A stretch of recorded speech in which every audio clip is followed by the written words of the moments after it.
Hello dear students. तो अब हम 4.3 का क्वेश्चन नंबर 2 करेंगे, जिसमें हमें फाइंड आउट करना है के की वैल्यू। हमें एक क्वाड्रेटिक इक्वेशन दे रखी होगी, उसमें से आपको के की वैल्यू फाइंड करनी है। ठीक है, तो उसके लिए और हमें क्या चीज़ दे रखी है, so that they have equal roots. आपको पता है इक्वल रूट्स कब होते थे? जब हमें डिस्क्रिमिनेंट जो होता है वो इक्वल टू ज़ीरो होता था, तो कहते थे हम इक्वल रूट्स हमें मिल गए हैं। ठीक है, तो वही करेंगे हम, क्योंकि यहाँ पर हम लिखेंगे पहले तो ए क्या है आपका, ये 2, और बी क्या है, ये के, और सी क्या है, ये 3। ये कैसे आया आपको पता है? क्वाड्रेटिक इक्वेशन यानी कि द्विघात समीकरण जो होती है वो कुछ ऐसी होती है। तो इसमें से ये ए एक्स स्क्वेयर के साथ वाला, ये एक्स के साथ वाला बी होता है, और ये सी होता है। तो वही हमने यहाँ लिखा, ये ए, ये बी, ये सी। ठीक है, अब हमें डिस्क्रिमिनेंट का फॉर्मूला लगाना है, जो कि होता है D square D equals to B square minus 4ac। और ये किसके इक्वल होना चाहिए? ज़ीरो के, तभी इक्वल रूट्स आएंगे।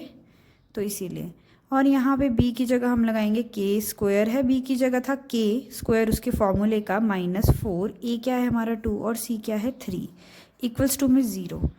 यहाँ के स्क्वायर, ये 4 2 ज़ा 8, 8 3 ज़ा 24। ठीक है, अब के स्क्वायर यहीं रहेगा, 24 दूसरी तरफ चला जाएगा तो प्लस हो जाएगा, और के यहाँ पे रूट चला जाएगा दूसरी तरफ, स्क्वायर दूसरी साइड चला गया, और प्लस माइनस रूट, ये आए आपके।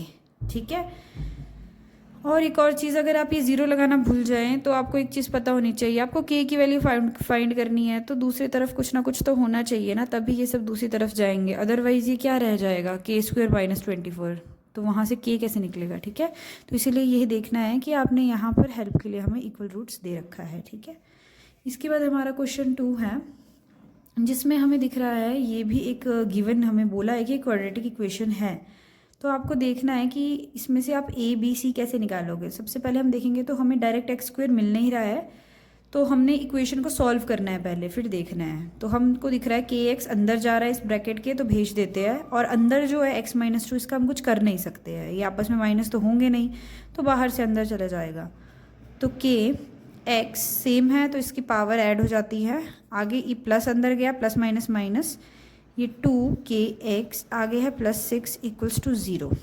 ठीक है, अब क्या कर सकते हो, अब बन गया आपके पास एक्स स्क्वायर का कोफिशेंट, ये एक्स का कोफिशेंट, ये आपका सी।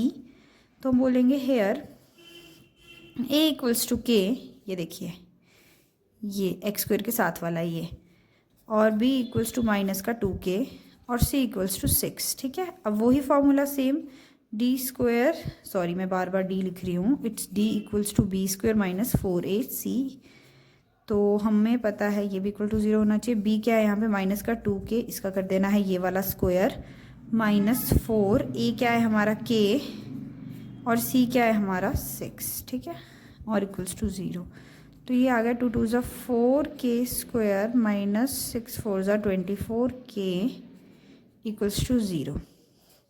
अब इधर कॉमन क्या है आपका, है ना, वो भी निकाल लेते हैं कॉमन। तो यहाँ पर जो हमारा कॉमन है वो 4 की टेबल में 24 आता है, तो 4 कॉमन है, और के भी दोनों के पास है।